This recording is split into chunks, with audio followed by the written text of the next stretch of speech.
नमस्कार। आज हम बात करेंगे सूर्य शनि की युति के सेकंड पार्ट के बारे में।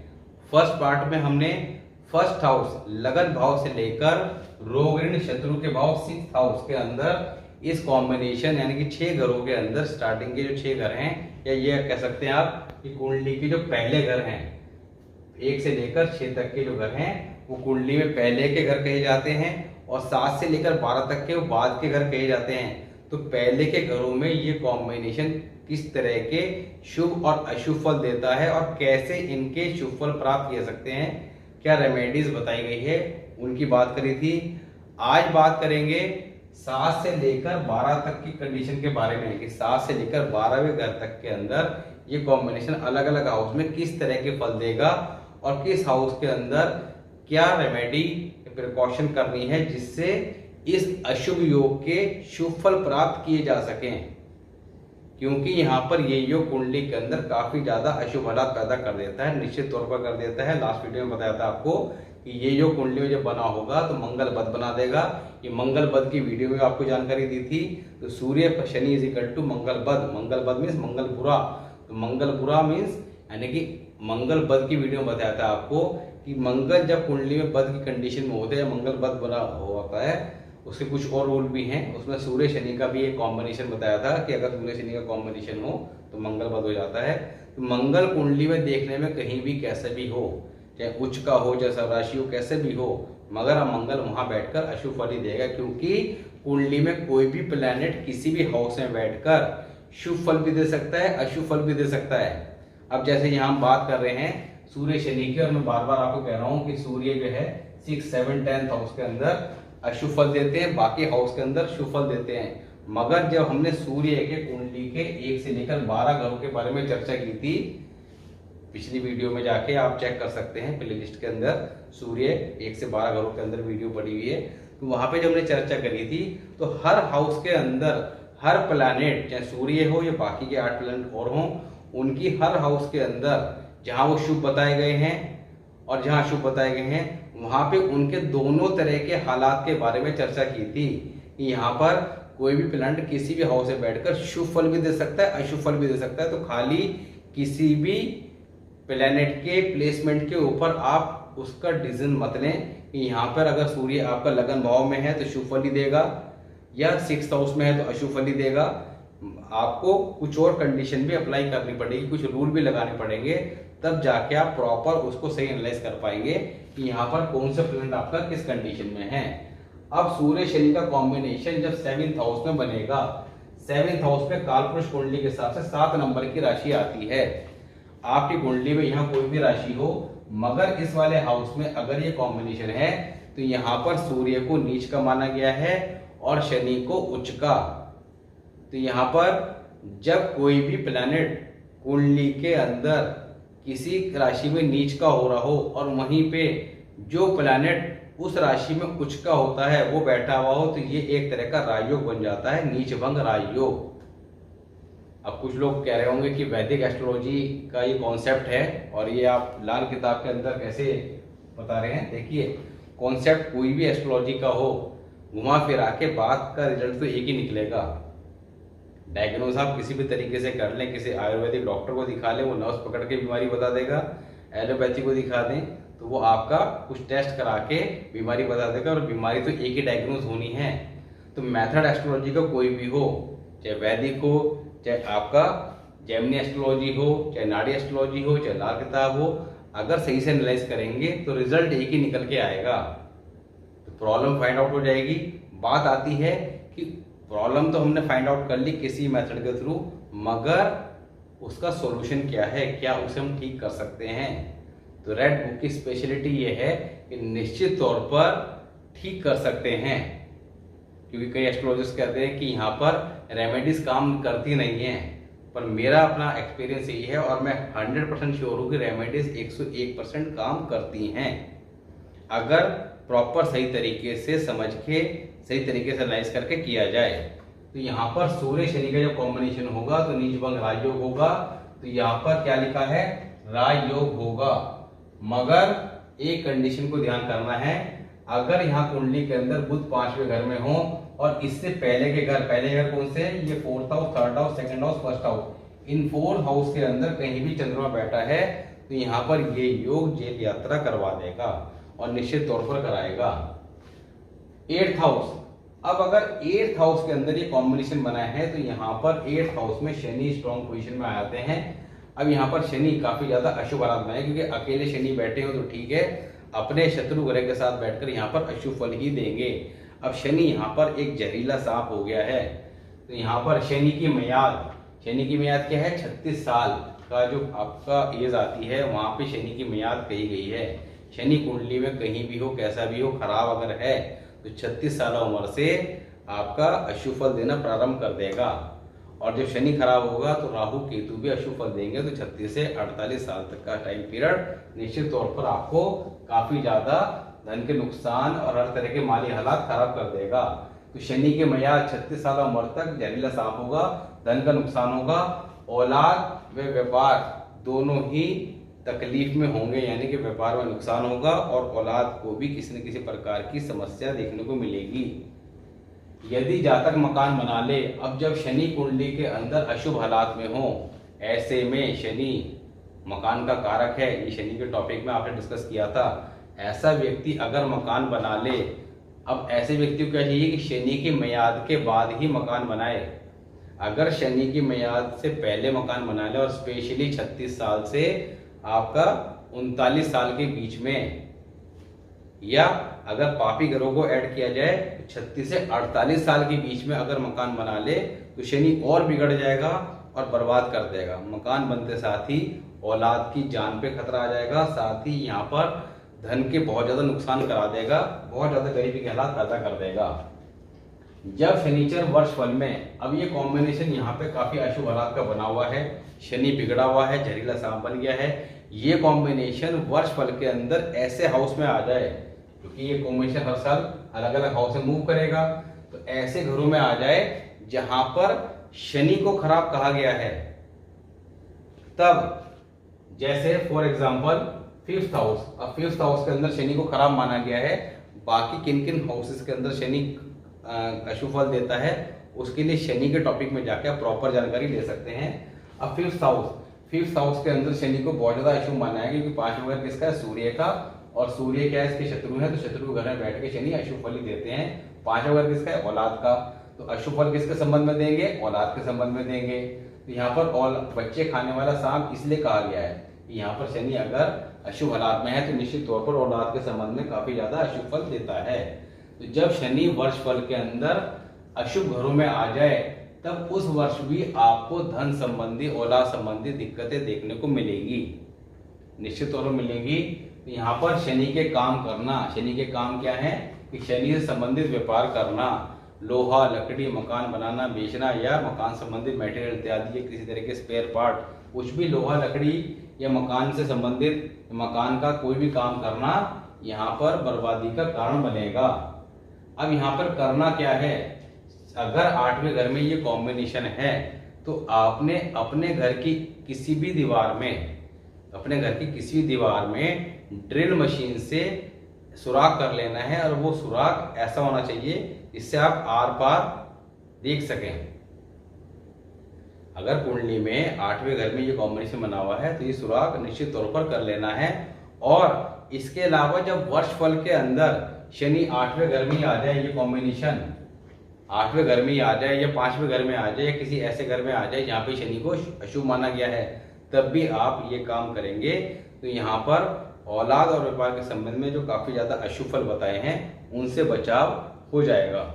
अब 9th हाउस की बात करते हैं। 9th हाउस में जब ये कॉम्बिनेशन होगा तो 9th हाउस किसका घर है? बृहस्पति का। यहाँ पर सूर्य और शनि दोनों शुभ फल देने वाले कहे गए हैं, क्योंकि अब ये बृहस्पति जो सभी प्लैनेट के गुरु हैं उनकी शरण में चले गए, उनके घर में बैठकर शनिदेव भी शुभ फल देते हैं और सूर्य देव तो मित्र हैं ही। तो यहाँ पर ये कॉम्बिनेशन काफी ज्यादा शुभ माना गया है। दौलतमंद होगा मगर मतलब प्रस्त होगा, क्योंकि शनि जब कुंडली में अच्छा होता है तो ऐसा व्यक्ति तेज तर्रार चालाक टाइप का होता है। तो यहाँ पर धन दौलत के संबंध में किसी प्रकार की कोई समस्या देखने को नहीं मिलेगी, मगर अगर तीसरे घर में बुध है, अगर तीसरे घर में बुध है, क्योंकि तीसरे घर से दृष्टि कहाँ जाती है, 11th हाउस और 9th हाउस। ये दृष्टि का कॉन्सेप्ट लाल किताब का है। यहाँ पे 3rd हाउस में बैठा प्लेनेट 11th हाउस और 9th हाउस दोनों जगह दृष्टि डालता है। तो यहाँ पर दृष्टि के कॉन्सेप्ट को लेकर हमने स्टार्टिंग में एस्पेक्ट ऑफ प्लैनेट के नाम से वीडियो बना रखी है। जो लोग फर्स्ट टाइम देख रहे हैं और रेड बुक के दृष्टि के कॉन्सेप्ट के बारे में नॉलेज नहीं रखते हैं, वहाँ पे जाके समझ लीजिए, क्योंकि इसका दृष्टि का कॉन्सेप्ट बहुत ज़्यादा यूनिक है और उसको समझे बिना आपको इन सब चीज़ों को समझने में काफ़ी ज़्यादा समस्या आएगी। तो यहाँ पर तीसरे घर में अगर बुध बैठा है तो बुध की दृष्टि कहाँ आएगी, 9th हाउस पे। बुध का जब भी संबंध होगा, सूर्य शनि की युति कहीं भी हो, अगर बुध का कनेक्शन वहाँ पे हो गया दृष्टि से या किसी प्रकार से, तो यहाँ पर ये युति बहुत ज़्यादा अशुभ फल देने वाली हो जाएगी। यहाँ पे शुक्र का फल बहुत ज़्यादा मंदा हो जाएगा। शुक्र क्या है, हमारी गृहस्थी, और शुक्र है माता लक्ष्मी, तो धन की समस्या बढ़ जाएगी। यहाँ पर बुध तीसरे घर में हो, नहीं तो इसके अलावा दूसरी कंडीशन मंगल बध। अब मंगल बध तो सूर्य शनि की युति खुद ही बना रही है, इसके अलावा मंगल बध कैसे होगा, मंगल बध मंगल 4th हाउस या 8th हाउस में बैठे हों तो निश्चित तौर पर यहाँ पर ये मंगल अशुभ हालात के माने गए हैं। हालांकि हमने 4th हाउस और 8th हाउस में भी मंगल के यहाँ पर उन्हें काफी ज्यादा अशुभ माना गया है, उनके शुभ हालात के बारे में चर्चा की थी। तो ऐसा नहीं है कि आपने कुंडली के अंदर देख लिया 4th हाउस में मंगल है या 8th हाउस में मंगल है, मंगल खराब एकदम डिक्लेयर कर लिया, ऐसा नहीं है। आपने मंगल 4th हाउस और 8th हाउस की वीडियो में जाके चेक करना है शुभ हालात को, कहीं आपका मंगल शुभ हालात में तो नहीं है।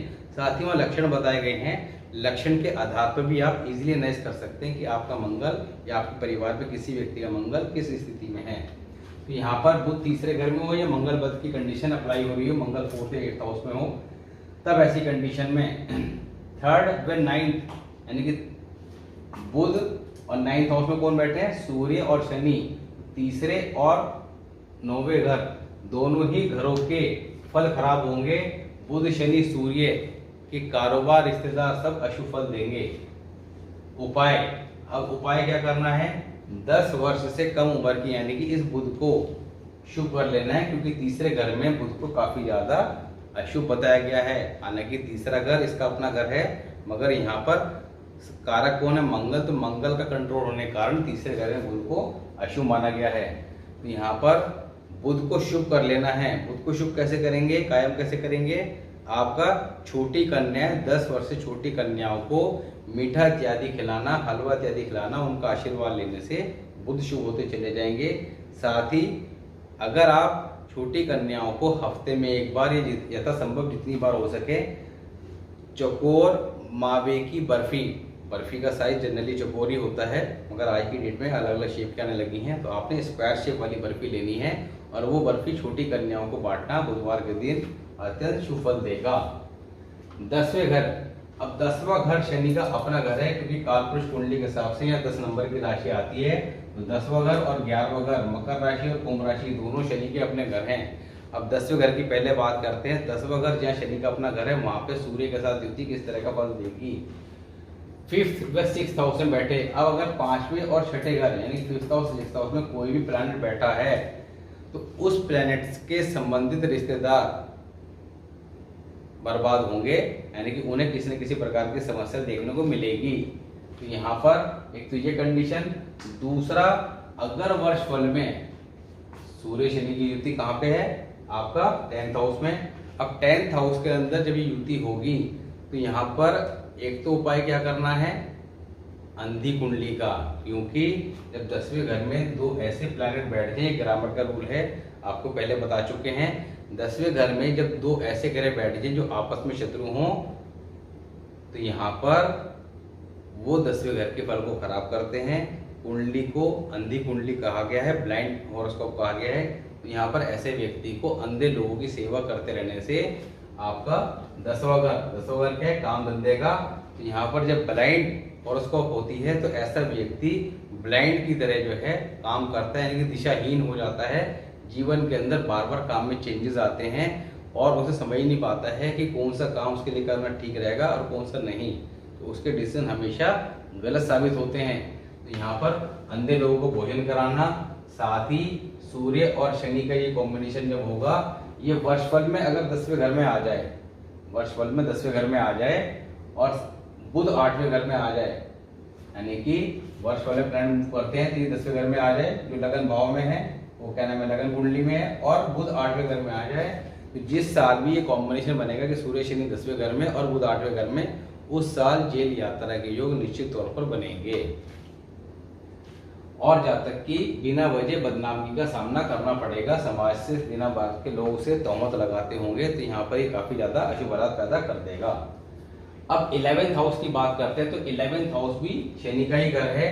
जब यहाँ पे युति होगी तब यहाँ पर 11th हाउस किसका है, हमारी आय का, आमदनी का, तो यहाँ पर आमदनी के संबंध में अशुभ फल देखने को मिलेंगे। आमदनी में किसी न किसी प्रकार की समस्या, आमदनी की दिक्कत। अब यहाँ पर सूर्य शनि को 10वें घर में हो, ये आपका 11th हाउस में, तो 10वें घर में 11th हाउस में दोनों कंडीशन में आपका एक तो ऐसे व्यक्ति को बिल्कुल भी शराब और नॉनवेज का सेवन बिल्कुल नहीं करना चाहिए, क्योंकि नॉनवेज क्या है आपका, जनरली लोग चिकन वगैरह खाते हैं, चिकन क्या है, बर्ड है, पक्षी है, तो यहाँ पर पक्षियों की सेवा करनी चाहिए। बुध अगर कुंडली में खराब है तो पक्षियों की सेवा करने से ठीक होगा, और ऐसा व्यक्ति अगर चिकन खाता होगा तो बुध और ज़्यादा खराब हो जाएगा, तो व्यापार के अंदर निश्चित तौर पर नुकसान देखने को मिलेंगे। और बहन बेटी बुआ जिनका कारक बुध है उनकी कंडीशन भी कहीं ना कहीं खराब ही दिखाई देगी। तो यहाँ पर 10वें और 11वें घर के अंदर अगर ये युति है, अब 10वें घर के अंदर देखिए अगर ये युति है तो यहाँ पर मदिरा मांस का सेवन नहीं करना, शराब का और नॉनवेज का। इसके अलावा सूर्य 10वें घर में होता है तो ऐसे व्यक्ति जनरली नंगे बदन घर में रहता है, अपने बदन की नुमाइश करता है, तो उसे ये काम नहीं करने, अशुभ फल देंगे। तो यानी कि शनि के लिए जो प्रिकॉशन बताई है 10वें घर की वो फॉलो करनी है, सूर्य के लिए बताई गई वो फॉलो करनी है। ऐसे 11th हाउस में सूर्य के लिए क्या कहा गया है कि ऐसे व्यक्ति को मांस का सेवन नहीं करना है, अदरवाइज औलाद के ऊपर काफी ज्यादा दिक्कतें आएंगी। यहाँ पर सूर्य को ठीक रखना है, शनि को ठीक रखना है। सूर्य शनि को ठीक रखने के लिए आपने मदिरा मांस का सेवन बिल्कुल नहीं करना है, ईमानदार रहना है, गरीब लोगों की मदद करनी है, तो शनि यहाँ पर अशुभ फल नहीं देंगे। और सूर्य नॉनवेज का सेवन नहीं कीजिए, धर्म की पालना कीजिए, तो सूर्य भी शुभ फल देंगे। अब अगर दोनों 12वें घर में हैं, 12th हाउस बृहस्पति का घर है, 12वें घर में ये कॉम्बिनेशन बहुत ज्यादा शुभ फल देगा, दोनों का फल उम्दा। यानी कि अब ऐसे व्यक्ति को धन दौलत किसी प्रकार की कोई समस्या नहीं होगी, दौलतमंद होगा। और यहाँ पर अब बृहस्पति की शरण में है तो यहाँ पर सूर्य शनि का आपस में किसी प्रकार का कोई मतभेद नहीं होगा, झगड़ा नहीं होगा। और शुक्र का फल, क्योंकि शुक्र यहाँ पर 12th हाउस में उच्च के होते हैं, तो शुक्र कुंडली में कहीं भी हो अब शुभ फल ही देंगे। तो यहाँ पर ये अच्छा कॉम्बिनेशन है, 12th हाउस के अंदर किसी प्रकार के अशुभ फल देखने को नहीं मिलेंगे। इसके और ज्यादा शुभ फल प्राप्त करने के लिए आप एक काम कर सकते हैं, अगर 12th हाउस में कॉम्बिनेशन है, घर के अंदर आटा पीसने की चक्की वो ला के रख लें, पत्थर की आती है छोटी सी, और घर की ईस्ट डायरेक्शन में रखें, पूर्व दिशा में रखें। उसमें रोजाना 5 से 10 मिनट उसे चलाएं। चलाने के लिए उसमें थोड़ा सा अनाज डालें, उपाय के लिए थोड़ा सा 1 मुट्ठी अनाज डालें, उसे 5 से 10 मिनट डेली चलाएं, तो ये आपका कॉम्बिनेशन यहाँ पर 12th हाउस में और ज्यादा शुभ फल देना प्रारंभ कर देगा। इसके अलावा कुंडली के 12 ही घरों में ये कॉम्बिनेशन कहीं भी बना हुआ हो तो आपने, वैसे तो आपको अलग अलग हाउस के हिसाब से पिछली वीडियो में भी और इस वीडियो में भी कुछ रेमेडीज बताई हैं, पर्टिकुलर जहाँ पे इनका फल ज्यादा खराब है उस हाउस के लिए। मगर कुंडली के 12 ही घरों में ये कॉम्बिनेशन कहीं बना हो, ये उपाय आपको फिर भी करने हैं। एक तो जातक को दिन के समय किसी प्रकार का फिजिकल रिलेशन अपने पार्टनर, लाइफ पार्टनर के साथ नहीं बनाना है। इससे क्या होगा, उसकी लाइफ पार्टनर यानी कि शुक्र का फल खराब होगा। शुक्र क्या है, पत्नी, तो पत्नी के हेल्थ इशू देखने को मिलेंगे। इसके अलावा सूर्य ग्रहण के वक्त, साथ में सूर्य ग्रहण जब भी आए तो सूर्य ग्रहण के वक्त 7 साबुत बादाम से मतलब है शैल वाले बादाम, 7 साबुत बादाम, देसी बादाम ले लीजिएगा, 7 साबुत देसी बादाम छिलके वाले, और 1 पूजा वाला नारियल, जटा वाला नारियल जो हम पूजा में इस्तेमाल करते हैं, 7 बादाम और 1 पूजा वाला नारियल सूर्य ग्रहण के वक्त जल प्रवाह करना है। ये आपने हर साल जब भी सूर्य ग्रहण है तब भी करते रहना है। तीसरा, पत्नी के बालों में आपने एक सोने का क्लिप लगाना है या किसी भी रूप में सोना पत्नी ने धारण करना है अपने बालों में। अगर आप जो रेमेडीज यहाँ बताई गई है इसको फॉलो करते हैं तो निश्चित तौर पर जो ये योग एक तरह से सूर्य ग्रहण का ही योग है। सूर्य के साथ केतु हो, राहु हो या शनि हो, ये एक तरह से सूर्य को ग्रहण लगा देते हैं। तो यहाँ पर ये काफ़ी ज़्यादा अशुभ हालात पैदा कर देता है ज़िंदगी के अंदर, गरीबी के हालात, परेशानियाँ पैदा करता है। तो जो रेमेडीज़ आज बताई हैं उन रेमेडीज़ को फॉलो करके आप निश्चित तौर पर इस योग के शुभ फल प्राप्त कर सकते हैं। नेक्स्ट वीडियो में हम बात करेंगे सूर्य और राहु का कॉम्बिनेशन। ये सूर्य को ग्रहण लगा देता है। अब क्या ये कॉम्बिनेशन जो सूर्य को ग्रहण लगाता है, सूर्य क्या है, हमारा शरीर है, तो यहाँ पर शरीर में किसी न किसी प्रकार का नुक्स पैदा कर देगा, शरीर में किसी न किसी प्रकार की तकलीफ दे देगा, शरीर को कमजोर कर देगा, राय दरबार से समस्या आएगी, सरकारी नौकरी के योग नहीं बनेंगे। तो यहाँ पर काफ़ी ज़्यादा अशुभ हालात पैदा कर देगा और इस कॉम्बिनेशन का जो असर है कम से कम 45 साल की उम्र तक अवश्य देखने को मिलता है। उसके बाद ही ये ग्रहण हटता है और जब ये ग्रहण हटता है तभी सूर्य निकल के अपनी चमक दे पाता है, यानी कि व्यक्ति की जिंदगी में तब जाके कुछ अच्छा समय देखने को मिलता है।